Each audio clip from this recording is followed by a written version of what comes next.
शेरनी हमेशा जोर से नहीं दहाड़ती। हालांकि अर्पिता को कुछ अजीब तो लग रहा था, लेकिन उसने सोचा कि दूध का ग्लास भरने में क्या बड़ी बात है। उसने अनन्या को सोफे पर बिठाया और उसके हाथ में एक कलर पेंसिल दे उसे ड्राइंग करने को कहने लगी। टेबल पर रखा खाली ग्लास उठाकर वो सेक्रेटरी की तरफ देखने लगी। दूध कहाँ है? सेक्रेटरी ने उसकी तरफ तीखी नजरों से देखा और उसे ऑर्डर देते हुए कहने लगी, मेरे पीछे पीछे आओ।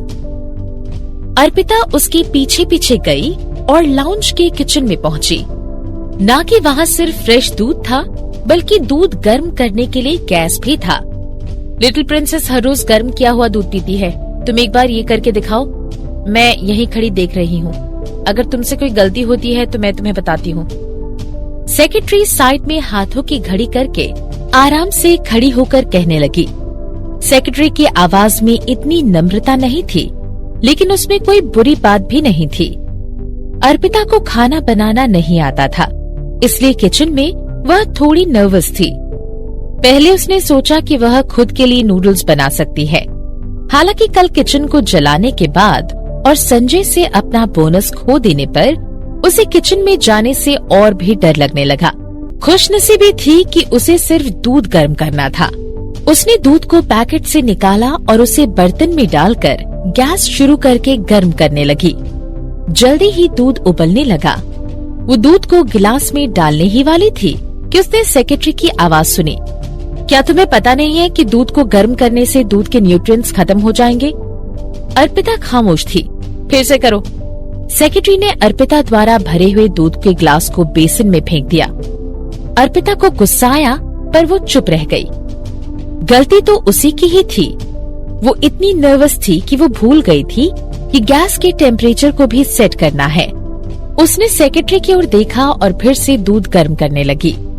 इस बार उसने सावधानी पूर्वक गैस के टेम्परेचर को 60 डिग्री पर सेट किया। जब दूध गर्म हो गया, उसने उसे गिलास में डाल दिया। अर्पिता वो ग्लास अनन्या के पास ले जाने वाली ही थी कि सेक्रेटरी ने उस ग्लास को उठाकर वापस उसमें रखे दूध को बेसिन में फेंक दिया। लिटिल प्रिंसेस सिर्फ 45 डिग्री पर गर्म किया हुआ दूध पीती है, सेक्रेटरी अर्पिता से कहने लगी और उसने अपने हाथ में रखे गिलास को वापस अर्पिता को पकड़ा दिया। अर्पिता खामोश होकर सब सुन रही थी। भले ही अर्पिता थोड़ी भोली थी, लेकिन आगे वाला ये सब जानबूझकर कर रहा था, वो ये बता सकती थी। यहाँ तो सिर्फ दूध का ग्लास गर्म करना था। अगर सेक्रेटरी को उसे सिखाना ही होता तो वो शुरू में ही उसे सारे इंस्ट्रक्शन बता देती। सेक्रेटरी को अर्पिता की गलती करने का इंतजार करने की कोई जरूरत नहीं थी। अर्पिता ने खुद को संभाला और सेक्रेटरी से कहने लगी, क्या आप अनन्या की हर आदत मुझे एक बार में ही बता सकती हैं? आजकल की नर्सों को कितना ज्यादा एटीट्यूड है। मैंने तुम्हें सिर्फ दूध गर्म करने के लिए कहा और तुम मुझसे इस तरह पेश आ रही हो। अगर मैं तुम्हें कुछ और करने के लिए कहूँगी तो तुम तो मुझ पर टॉर्चर करने का इल्जाम लगा दोगी। सेक्रेटरी अपने चेहरे पर डरे हुए एक्सप्रेशन बनाकर अर्पिता से कहने लगी। कुछ देर खामोश रहकर वो फिर से अर्पिता को कोसने लगी। तुम भूलो मत कि तुम अनन्या की नर्स हो। तुम्हारी जिम्मेदारी है कि तुम लिटिल प्रिंसेस का अच्छे से ख्याल रखो। सेक्रेटरी की बातों से अर्पिता समझ गई थी कि वो उस पर किसी बात का बदला ले रही है। अर्पिता ने अपनी आंखें कसी। उसकी आंखों में एक अलग सी चमक थी। अपने होठों को चबाते हुए उसने कुछ नहीं कहा, बल्कि वो पलटकर वापस अनन्या के लिए 45 डिग्री पर दूध गर्म करने लगी। गिलास फिर से उठाते हुए अर्पिता सेक्रेटरी से पूछने लगी, क्या आप ठीक है? अगर तुम पहले ही सुन लेती तो अच्छा होता। हर किसी को अपनी हदें पता होनी चाहिए। सेक्रेटरी अर्पिता से दूध का गिलास लेते हुए अपनी जीत के बिगुल में कहने लगी। सेक्रेटरी ने अभी ग्लास को पकड़ा ही था कि अर्पिता ने एक कदम पीछे लिया और ग्लास से अपनी पकड़ ढीली कर दी। ये सब बिल्कुल अचानक से हुआ। धम! ग्लास जमीन पर गिरकर टूट गया और हर जगह दूध गिर गया। आह! सेक्रेटरी चिल्लाते हुए अपने ऊपर से दूध साफ करने लगी। उसका चेहरा गुस्से से भर चुका था। अर्पिता की ओर उंगली करते हुए वो कहने लगी, अर्पिता तुम्हारी हिम्मत कैसी हुई मुझ पर दूध फेंकने की? सेक्रेटरी रूमा, मैंने कुछ नहीं किया। आप देख सकती हैं, मैं तो बस आपको दूध का ग्लास दे रही थी। अब आपने ही उसे ढंग से नहीं पकड़ा तो आप इसका इल्जाम मुझ पर कैसे लगा सकती हैं? अर्पिता अपने चेहरे पर इनोसेंट लुक बनाकर पूछने लगी। उसकी पूरी बॉडी साफ थी और वो दरवाजे के पास चली गई थी, उन सारे हिस्सों से दूर जहां पर दूध गिरा था। तुम?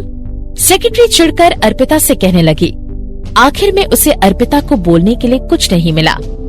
गलती तो इस बार सेक्रेटरी की ही थी कि उसने ग्लास को टाइटली नहीं पकड़ा और उसकी वजह से ग्लास जमीन पर गिर गया, इसलिए वो अर्पिता को ब्लेम नहीं कर सकती थी।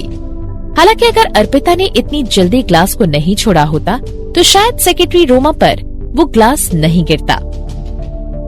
सेक्रेटरी गुस्से में अपने दांत पीसते हुए अर्पिता से कहने लगी, तुम्हें ये भी नहीं पता कि दूध का ग्लास कैसे गर्म करते हैं, तो तुम लिटिल प्रिंसेस का क्या ख्याल रख पाओगी? बिल्कुल सही, सिर्फ लिटिल प्रिंसेस की खातिर मुझे आपको थोड़ा परेशान करना होगा सेक्रेटरी रोमा, जैसे कि दूध की ग्लास को गर्म करना, अर्पिता ने सेक्रेटरी से कहा और वो अपने हाथ पोंछते हुए किचन से निकल गई। बहुत देर बाद हैरान हुई सेक्रेटरी, जो अभी तक किचन में ही खड़ी थी, उसे पता चला कि अर्पिता उसे बेवकूफ बनाकर चली गई है। वो अर्पिता को ऑर्डर देना चाहती थी, लेकिन आखिर में अर्पिता ही उसे ऑर्डर देकर चली गई। गुस्से में अपने हाथ में दूध का ग्लास पकड़े वो ऑफिस में रखे गेस्ट सोफे के पास चली गई। उसने उस ग्लास को वापस कॉफी टेबल पर रखा।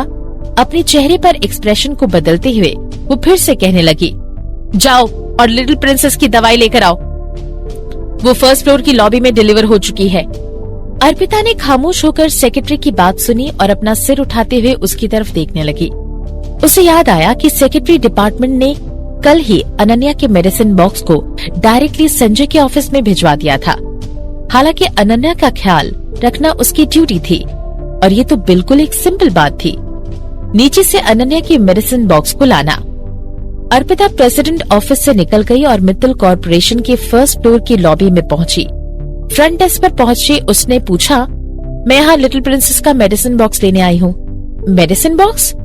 फ्रंट डेस्क पर बैठा रिसेप्शनिस्ट कंफ्यूजन में पूछने लगा। कुछ देर बाद वो अर्पिता को समझाते हुए कहने लगा, हमने मेडिसिन बॉक्स को ऑलरेडी सेक्रेटरी डिपार्टमेंट में भेज दिया था, उसे वहाँ ही होना चाहिए। रिसेप्शनिस्ट ने ड्यूटी रजिस्टर चेक किया और अर्पिता को बताने लगा, मेडिसिन बॉक्स सेक्रेटरी रोमा के पास होगा। अर्पिता खामोश थी।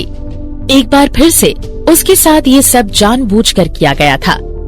इन लोगों को लगा कि उसे परेशान करना इजी होगा, क्योंकि उसने अब तक पलटकर कोई जवाब नहीं दिया था।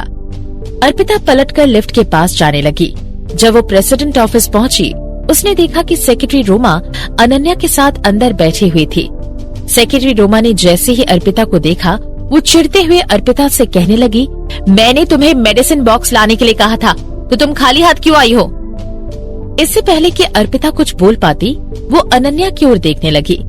लिटिल प्रिंसेस, यहाँ कोई इतना आलसी है कि वो आपकी ड्रेसिंग भी चेंज नहीं कर सकती, ये देखते हुए कि आपके घाव अभी तक भरे नहीं हैं। ऐसी नर्स आपके ख्याल रखने के लिए बिल्कुल भी काबिल नहीं है।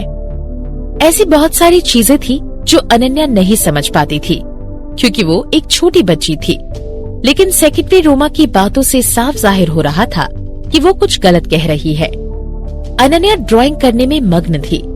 उसके एक हाथ पर चोट लगी हुई थी, इसके लिए वो कॉफी टेबल पर पूरी तरह झुककर अपनी ड्राइंग बना रही थी। जब उसने सेक्रेटरी के मुंह से अपना नाम सुना, वो अपनी बड़ी बड़ी आंखें झपकाने लगी। अनन्या को देखकर सेक्रेटरी को समझ आ गया कि वो नाराज हो गई है।